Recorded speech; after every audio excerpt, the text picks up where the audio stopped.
So, hello, I'm Bob Groeneveld. I'm a researcher in user-centered design. And I am Patrizia D'Olivo, a researcher in interaction design and human-computer interaction. Yeah, and in this video we want to talk about challenges of design researchers in healthcare. So we see that design research and design is increasingly engaged in all sorts of healthcare contexts. And we can see a lot of examples of how user-centered design, participatory design, human-computer interaction, or also design for behavioral change is being introduced in the healthcare context. Yeah, but working for healthcare can also be challenging for design researchers. We face these kinds of challenges ourselves as well. For instance, clinical stakeholders, researchers, physicians may be unfamiliar with our approach and the methods that we use. But we ourselves also have to get used to the procedures and the standards and the culture in the healthcare environment that we do our projects in, often within a very limited amount of time.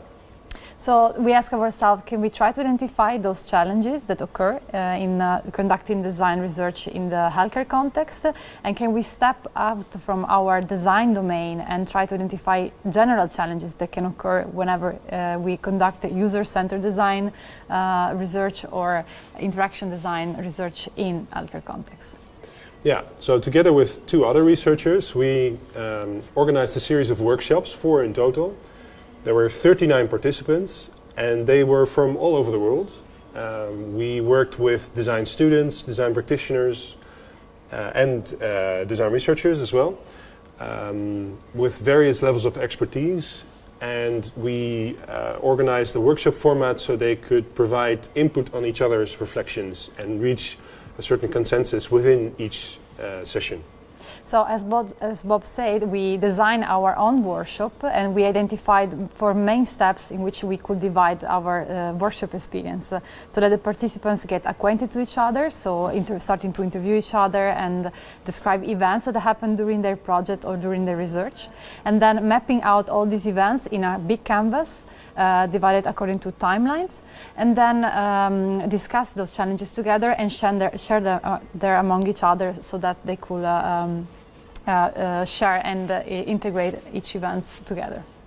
Yeah. And what we did was also to analyze then this data. So we collect all the material that we get from this workshop, and we analyze it in order to define clusters and identify also patterns across all the workshops that we conducted.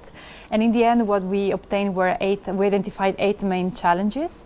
And those challenges that we're going to introduce today with this video are also then divided in 3 main clusters according to the nature of the challenge. So a few challenges are related to the conducting research in the fieldwork, so really in practice. Then challenges related to managing the project, and other challenges that are more overarching and more general, that are not strictly related to the conduction of the work in the fieldwork or managing the project. Yeah. So the first challenge that we found, a practical challenge, was the challenge of conducting fieldwork. This has to do with reaching agreements on the fieldwork on forehand, and also adapting to unexpected situations during the fieldwork. So, for instance, one participant said that it was hard for everybody to expect what the process would look like of a design research project, both for the design researcher and the healthcare providers or healthcare researchers. So you need some alignment on forehand before you start to do that project. And then during the fieldwork, also unexpected situations can arise. And there may be additional restrictions that you didn't think of on forehand. For instance, in an operational theater, the environment is so restricted that there's very little room to improvise, as one participant told us. And in one case, a surgeon told a researcher to wait for an interview, and then the surgeon returned only after 2.5 hours. So that's the kind of restrictions that you face that aren't expected on forehand. Yeah, and also linked to the fieldwork, we can say that then in the involvement of the users is really important. And as users, we consider the caregivers, but also the care recipients, because they both need to be involved and they need to get acquainted with the research we are conducting. So we have examples of participants that say that caregivers needed to be involved in order to start to get in contact with the participants to let the researchers start to conduct this project. So then all the researchers start to face this problem of dealing with protocols and rules and strict behavior they need to maintain when they conduct the research. And also they cannot get in contact with the participants themselves right away. Or the problem of facing interaction with participants, they are not really sure about what they need to do. They need to use prototypes and a simulation that are not maybe working perfectly, or they need to improvise a lot, and they are not prepared for that. So they don't really feel that they can trust what they are doing and the person that they are working on with. Yeah. So on the subject of trust, that's also related to a third challenge that we found. Practical challenge of dealing with sensitivity and delicate situations. That may be especially the case for care recipients, or maybe relatives of those. So we had an example of parents of patients that were involved in a project, and they were talking about a new website for a hospital, and that even got the parents emotional, actually, just talking about those kinds of things. Some participants try to anticipate these kinds of situations, to take much more time actually with participants, so they feel more at ease sharing very intimate information that was relevant for the project. Dealing with sensitive situations may also be a challenge to the researcher, him or herself. There was one example of a participant that faced direct or indirect evidence of violence during a project. So that's kind of an emotionally intense experience for yourself as well, which you may need to pay special attention to afterwards. And then we move to the challenges related to the management of the project. The first one that we identify is managing the relation with the stakeholders involved in the project. This is really important because it can be extremely beneficial for the project that as a researcher or a designer you are conducting, but is quite challenging because you need to address the needs and expectation of stakeholders like caregivers or people that give the money for the project, but also the patients. So we identified 3 specific moments across all the project in which you need to address this management of relation. That is the initiation of the relations, so starting to get in contact with these people, involve them and explain them also how they can make use of the project and be useful in the project.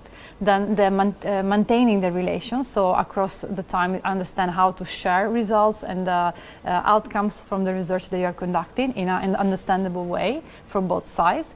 And then also the conclusion of the relation. So remember that when the project is concluded, it's not concluded also for you as researcher and as designer, but also for the people that has been involved. So the fact that, for example, the parents of the patient has been updated about the results that, of the research, or how the study went, and how the person that was involved felt during the study is really important. Yeah.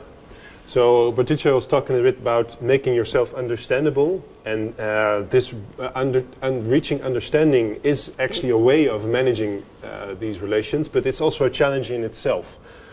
We found that there is always a realization that you need to understand your stakeholders, patients or care providers, and that can grow throughout the project. So in one example, a researcher was doing an interview with a couple of which one had dementia, and then after 45 minutes this person forgot that he actually was the patient with dementia. So that was a key moment for that researcher in understanding the perspective of their stakeholders. And also, once you have this understanding of your target audience, then you need to act upon it. So that may be a matter of adapting your words to suit the understanding of, for instance, patients or care providers. And some participants felt that that was actually also a way to be empathic to the situation. And nevertheless, another important aspect is the challenge of communicating the value of the design research that you are conducting. So that's extremely important, and it really connects with the understanding, the building understanding. Yep.